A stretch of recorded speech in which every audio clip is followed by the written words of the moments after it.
और यारों स्वागत है उनका जो एक ज़बरदस्त तरीके से जो है यूपीएससी में लगे हुए हैं या फिर लगने जा रहे हैं।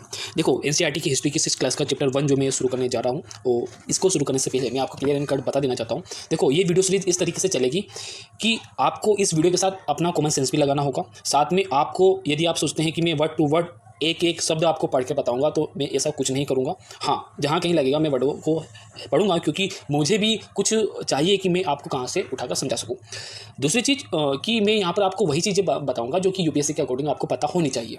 ठीक है, यहाँ पर मैं फालतू चीज़ें आपको नहीं बताऊँगा, नहीं जो नॉर्मल चीज़ें जो आपको पता ही होगी वो मैं आपको बताऊँगा। यानी मैं आपको यहाँ पर वही चीज़ें बताऊँगा जो कि आपको यूपीएससी के पॉइंट ऑफ व्यू से सिर्फ और सिर्फ याद होती है, यानी कि क्रिम जो है मैं यहाँ पर आपको निकाल कर दूंगा। साथ में आपको यहाँ पर मेरे साथ कॉमन सेंस लगाकर भी जो है मेरे साथ चलना होगा। ठीक है, अदरवाइज़ यदि मैं वर्ड टू वर्ड पढ़ता हूँ तो टाइम ज़्यादा चला जाएगा। इससे बेटर यही होगा कि आप खुद से जो है बुक को पढ़ लें तो ज़्यादा अच्छा रहेगा। ठीक है, तो शुरुआत करते हैं। ठीक है, देखिए फर्स्ट क्या, कब, कहाँ और कैसे।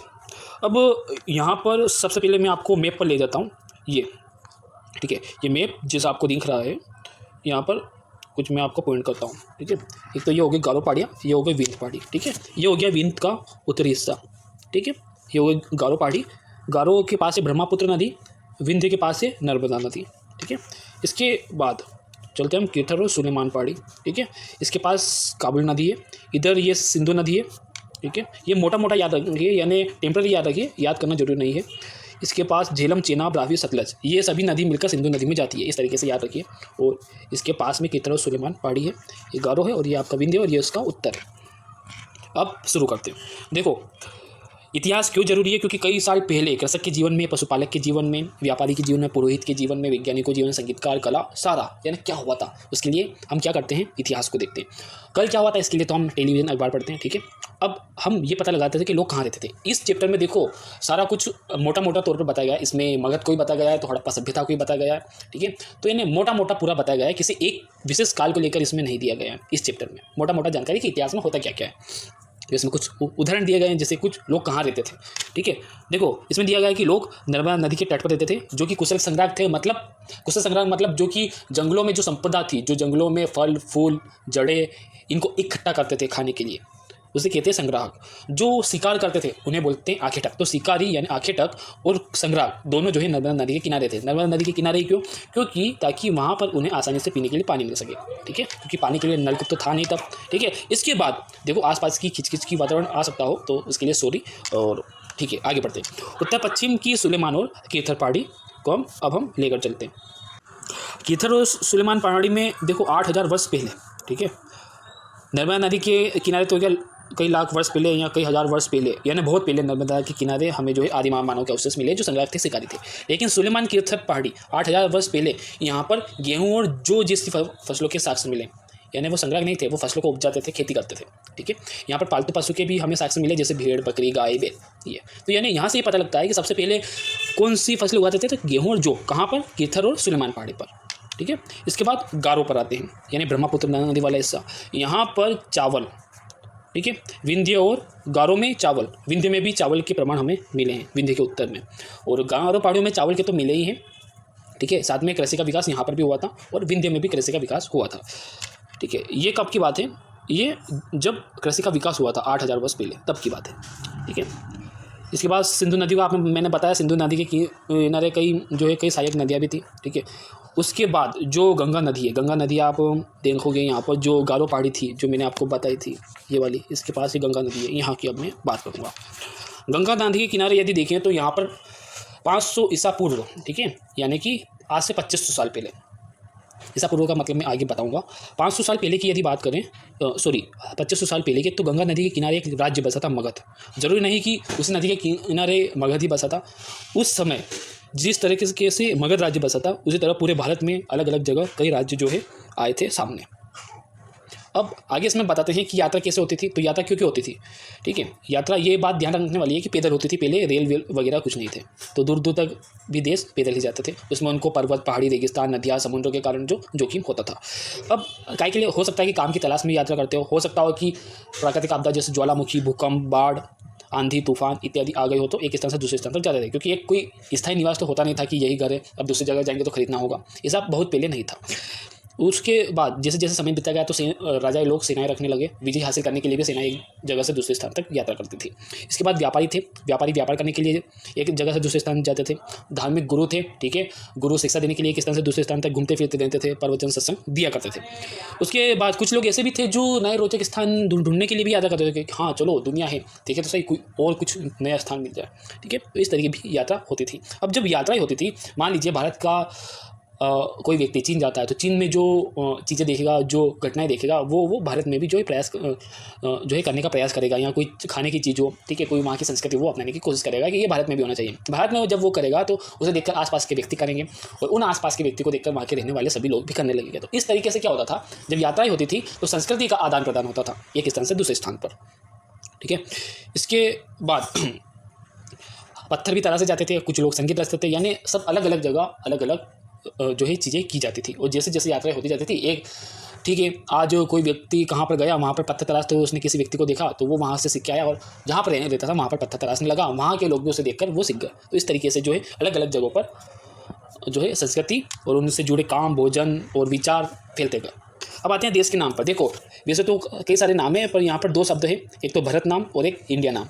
इंडिया नाम का एनसीईआरटी में दिया गया है छठी की कि इंडिया शब्द ईरानी और यूनानी ने रखा। ईरानी यूनानी जब आए सिंधु नदी को, तो सिंधु नदी को उन्होंने कहा इंडस, हिंदोस, इंदोस, तीन शब्द उन्होंने यहाँ पर बताए। यदि मैं आपको बताऊँ मैप में, तो ये हिंदोस, इंडोस और इंडस, ये जो कुछ शब्द है ये उन्होंने जो है बताया, ठीक है। सिंधु को कहा मतलब हिंदोस, इंदोस, इंडस।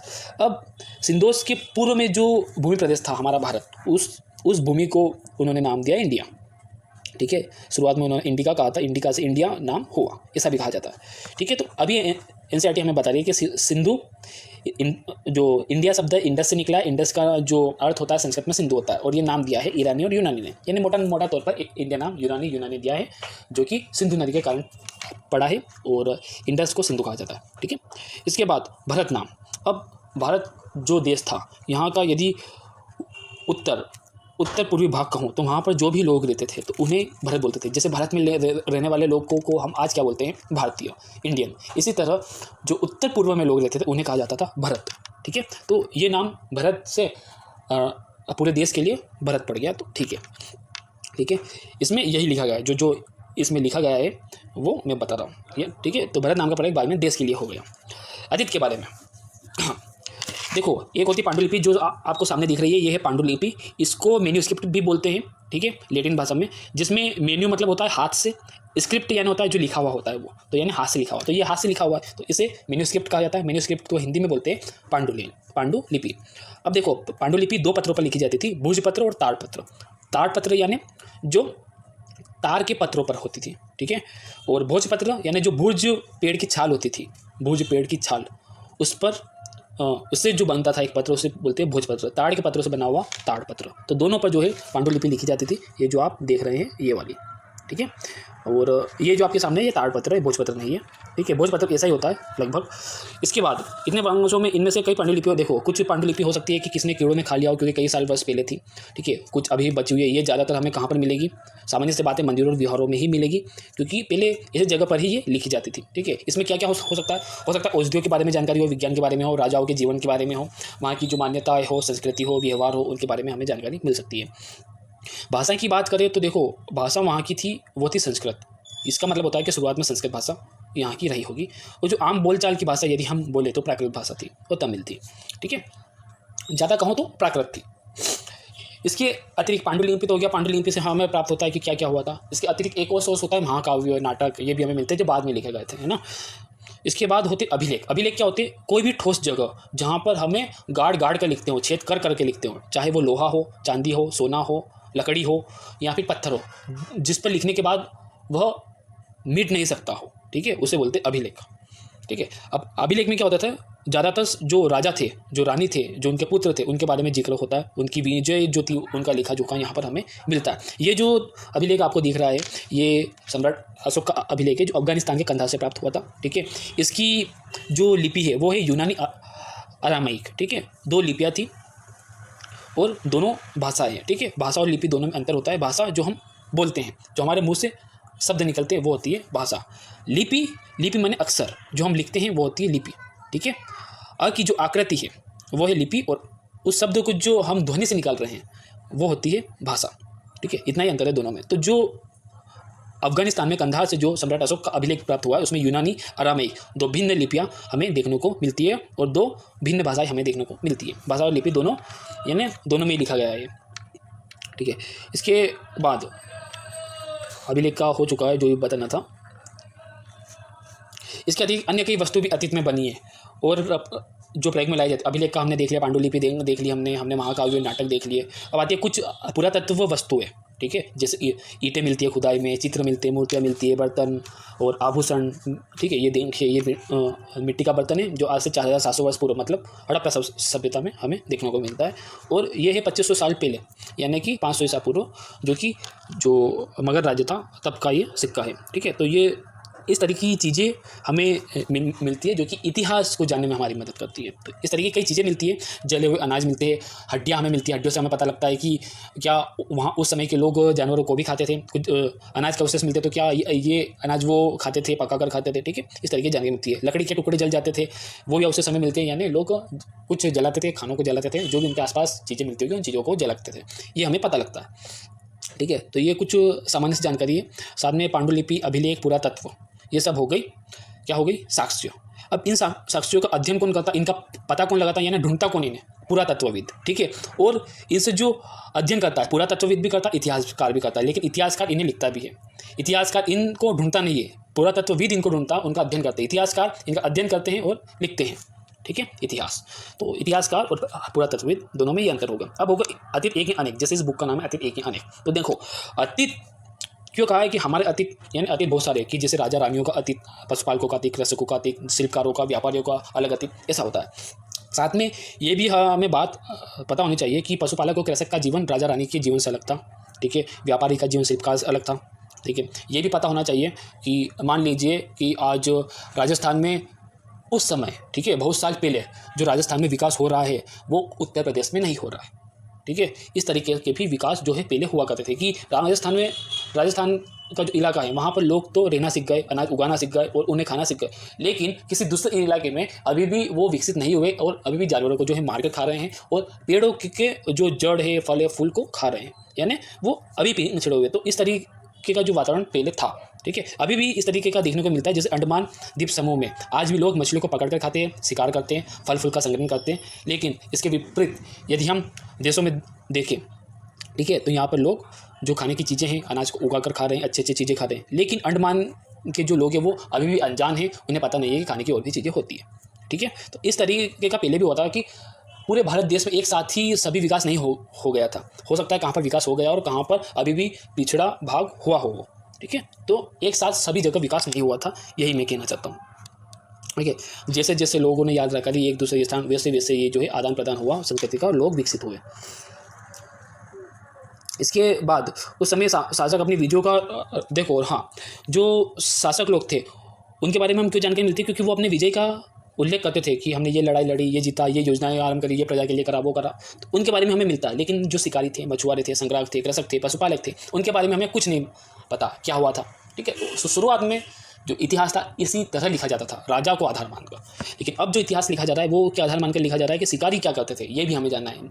मछली जो मछुआरे थे, जो संग्राहक थे, जो कृषक थे, पशुपालक, उस समय उनका जीवन कैसा था, तो ये भी हमें पता लगाना चाहिए, तभी वो सही मायने में हम अपने इतिहास को जान सकेंगे। क्योंकि एक सामान्य व्यक्ति के जीवन में क्या क्या उस समय समस्या थी वो भी हमें पता होना चाहिए, तब जाकर जो है हम इतिहास को सही मायने में जान सकेंगे। ठीक है, तो ये कहना चाहते हैं कि इनके लिए हमारे पास कोई यानी जो बोलते कि पत्थर की लकीर जैसे साक्ष्य नहीं थे, यानी एक पक्के तौर पर कि हाँ यही हुआ था। राजाओं के बारे में बहुत सारे साक्ष्य मिल जाएंगे, लेकिन इनके बारे में नहीं मिलेगा। ठीक है, क्योंकि इनका उल्लेख कौन करता नहीं था किताबों में, कहीं जो पांडुलिपियाँ या अभिलेख हैं या इनमें। ठीक है, तो इनके बारे में कहाँ पर पता चलता है, देखो इनकी जो पुरातत्व वस्तुएं हमें मिलती है उनसे इनके बारे में हम अनुमान लगा सकते हैं। ठीक है, और किसी ने बाई चांस किसी ने कुछ लिख दिया हो तो वहाँ से कुछ इक्का दुक्का इनके बारे में जानकारी हमें मिलती है। अभी जो इतिहासकारों का ध्यान है इन्हीं चीज़ों पर लिखने की ओर है। अब आते हैं तिथियों पर। देखो तिथियों में होता है, मैं मोटा मोटा बता दूँ, ईसा का जन्म हुआ था, ईसा के जन्म को आज 2021 साल हो चुके हैं, यानी ईसा के जन्म से लेकर जितने भी साल हुए हैं उन सालों के आगे लगाया जाता है ईस्वी। ठीक है, ईस्वी जिसे इंग्लिश में कह सकते हैं एडी यानी एनो डोमिनी, और साथ में बोल सकते हैं सी यानी कॉमन एरा। ठीक है। कॉमन एरा भी बोलते हैं, ईस्वी भी बोलते हैं, ईस्वी को शॉर्टकट में ई बोलते हैं, कॉमन एरा को शॉर्टकट में सी बोलते हैं, और एनो डोमिनी को शॉर्टकट में एडी, यानी एडी, सी और ई, ईस्वी, कॉमन एरा और एनो डोमिनी तीनों चीज़ें बोल सकते हैं, ठीक है। यानी जो जितने साल है, जो ईयर है, ठीक है, जैसे साल 1900 ईस्वी भी बोल सकते हैं, साल 1900 एडी भी बोल सकते हैं, साल 1900 सी ई भी बोल सकते हैं, ठीक है। ये हो गया। अब जब ईसा मसीह नहीं थे तो ईसा मसीह के जन्म के पहले, ईसा मसीह के जन्म के पहले के साल को कैसे गिने? तो ईसा मसीह के जन्म के 100 साल पहले को हम क्या बोलते हैं? ईसा पूर्व, 100 ईसा पूर्व, ठीक है।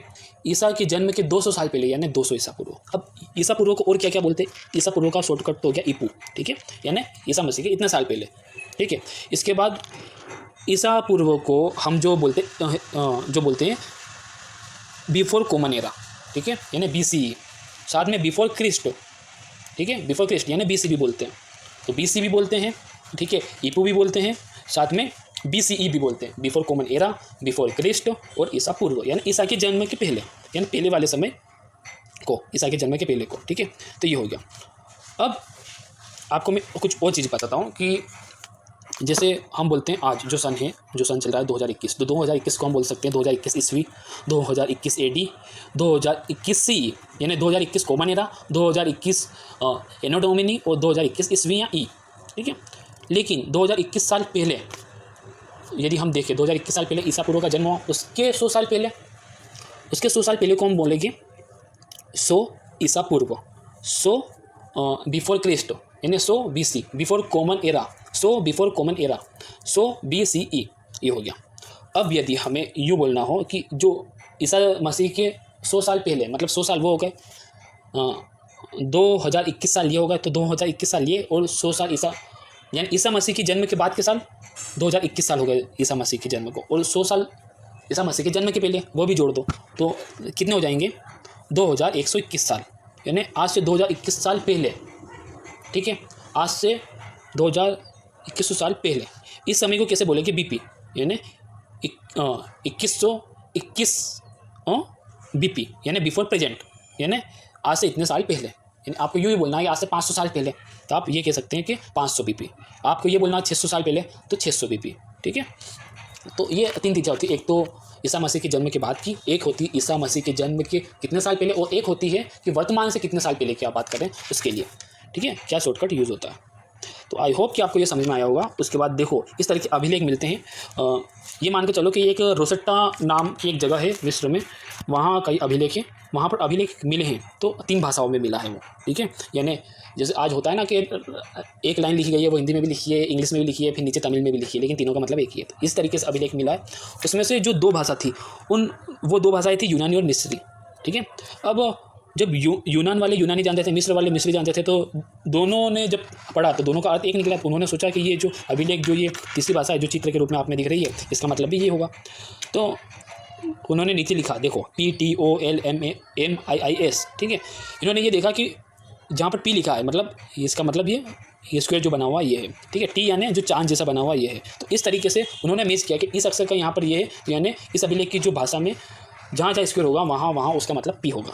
इस तरीके से उन्होंने जो है अभिलेख को जानने की, यानी जो अज्ञात लिपि होती है, अज्ञात लिपि को किस तरीके से जाना जा सकता है, यानी कि यदि उसके आसपास कोई और भाषा में भी लिखा गया हो, उस भाषा में हमें पता हो कि ये लिखा है, तो हम उस लिपि को भी ज्ञात कर सकते हैं कि ये लिपि किस तरीके से लिखी गई है, ठीक है। तो ये कुछ बातें थी, जैसे यात्रा, पांडुलिपि, अभिलेख, पुरातत्व, इतिहास का स्रोत, अज्ञात लिपि का अर्थ निकालना, यात्रा क्यों कहते थे, पांडुलिपि क्या होती है, अभिलेख क्या होती है, पुरातत्व मतलब पुरानी, ठीक है, पुरातत्व वस्तु मतलब पुरानी चीज़ें, पुरातत्वविद मतलब पुरातत्व को जानने वाले विद्वान, इतिहास लिखने वाले, स्रोत यानी जो हमारे सामने साक्ष्य होते हैं इतिहास को लिखने के लिए। अब अज्ञात लिपि का अर्थ निकालना, जैसे मैंने आपको बता दिया कि 2 भाषाओं को आसपास रखकर उसको मैचिंग करके हम जो अर्थ निकाल सकते हैं, ठीक है। यहाँ से हमें ये सीखने को मिलता है कि कृषि का आरंभ आज से 8000 वर्ष पहले होता। आज से 8000 वर्ष पहले मतलब 2000 तो ये हो गया, तो ये 2000 निकाल दो, ईसा मसीह के 6000 वर्ष पूर्व, ठीक है। सिंधु सभ्यता का प्रथम नगर, ठीक है, सिंधु सभ्यता के प्रथम नगर की यदि बात करें, ठीक है, जो सिंधु नदी के किनारे जो बसे थे आरंभिक नगर, जो हड़प्पा सभ्यता थे, ठीक है, जहाँ पर हड़प्पा, मोहनजोदड़ो, राखीगढ़ी ये नगर बसे थे आसपास, तो वो बसे थे 4700 वर्ष पहले। उसके बाद 2500 साल पहले की यदि बात करें तो गंगा नदी के किनारे एक बड़ा राज्य बसा था, मगध। यानी काल का आपको पता होना चाहिए कि सबसे पहले जो नगर बसे थे वो कौन सी सभ्यता थी, सिंधु सभ्यता, जो 4700 वर्ष पहले थी। उसके बाद कौन सी आई, मगध वाली, ठीक है, जो कि 2500 साल पहले थी। इसके बीच एक वैदिक सभ्यता भी थी जो आप आगे पढ़ोगे। ये बुक में जो भी डेट लिखी गई है वो 2000 को मान के लिखी गई है, ठीक है, कि सन 2000 चल रहा है, यानी 2500 साल पहले की बात चल रही है, तो यानी सन 2000 से 2500 साल पहले, ठीक है। तो यही था गाइस, आई होप कि आपको समझ में आया होगा। Thank you, thanks lot guys.